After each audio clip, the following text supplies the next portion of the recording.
Good morning children. ఈరోజు మనం time and డిస్టెన్స్కి సంబంధించి మరో లెక్కను చేద్దాం. ఓకేనా? చూడండి, అమిత్ గంటకు 60 కిలోమీటర్ల వేగంతో ప్రయాణం చేస్తే గమ్యానికి 9 గంటల్లో చేరుతాడు. గంటకు 90 కిలోమీటర్ల వేగంతో ప్రయాణం చేస్తే అదే గమ్యాన్ని ఎన్ని గంటలలో చేరుతాడు? దానికి జవాబులు: ఏ 5 గంటల సమయము, బి 6 గంటల సమయము, సి 7 గంటల సమయము, డి 6 గంటల 15 నిమిషాలని అన్నాడు. అమిత్ అనే ఒక అబ్బాయి ఉన్నాడట. గంటకు 60 కిలోమీటర్ల వేగంతో ప్రయాణం చేస్తే గమ్యము అంటే చేరవలసిన ప్రదేశానికి 9 గంటల సమయం పడుతుందట.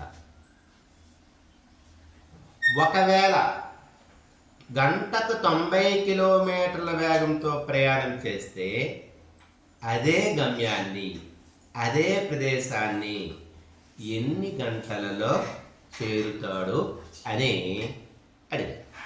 ఇప్పుడు మనం మొదటగా కాలం, దూరం. ఒక గంటకు ఎన్ని కిలోమీటర్లు? 60 కిలోమీటర్లు పోతాడు. ఒక గంటకు 60 కిలోమీటర్లు పోతాడు. ఆ గమ్యానికి ఎన్ని గంటల్లో చేరాడు? 9 గంటల్లో చేరాడు. అయితే ఎంత దూరం ప్రయాణం చేస్తాడు? ఒక గంటకి 60 కిలోమీటర్లు. మరి 9 గంటలకి ఎన్ని కిలోమీటర్ల ప్రయాణం చేస్తాడో దాన్ని మనం మొదటగా కనుక్కోవాలి. సో క్వశ్చన్ మార్క్ అడ్డుగుణకారం చేసుకుంటే క్వశ్చన్ మార్క్ ఈక్వల్ టు 9 గంటలు ఇంటూ 60 కిలోమీటర్లు బై 1 గంట. ఓకేనండి? గంటలు గంటలు ఒకేలాంటి ప్రమాణాలు కనుక మనం వాటిని తొలగించవచ్చు. సో ఇక్కడ మనకి కిలోమీటర్లు సింపుల్గా 6 9లు క్వశ్చన్ మార్క్ ఈక్వల్ టు 6 9లు 54. ప్రక్కన ఒక 0 ఉంది కనుక 0 వేసుకుంటే 9 గంటలలో 540 కిలోమీటర్ల దూరం ప్రయాణం చేస్తారు. 9 గంటల్లో 540 కిలోమీటర్ల దూరాన్ని ప్రయాణం చేస్తారు. ఇప్పుడు అదే దూరాన్ని గంటకు 90 కిలోమీటర్ల వేగంతో ప్రయాణం చేస్తే ఎన్ని గంటల్లో చేరుతాడు అని అడిగారు. చూడండి, ఇక్కడ ఇప్పుడు మరలా కాలం, దూరం. మనకి ఇక్కడ కాలం అనేది తెలియదు. సో మనకు తెలుసు. ఇప్పుడు ఏమన్నాడు? ఒక గంటకు 90 కిలోమీటర్లు అన్నాడు. ఒక గంట 90 కిలోమీటర్లు. ఇక్కడ మనకి కాలం అనేది మనకి తెలియదు. Question mark. కానీ ఎంత దూరం ప్రయాణం చేశాడు?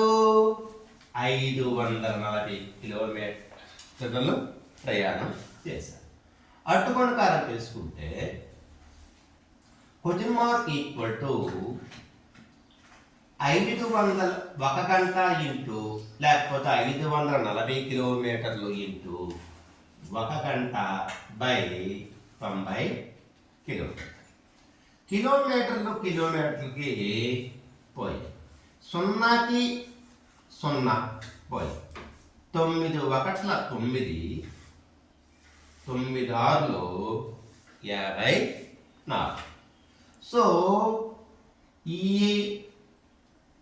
540 కిలోమీటర్ల దూరాన్ని గంటకు 90 కిలోమీటర్ల వేగంతో ప్రయాణం చేస్తే ఎన్ని గంటలు పడుతుందంటే 6 గంటల కాలం పడుతుంది. సో ఆన్సర్ అనేది డి.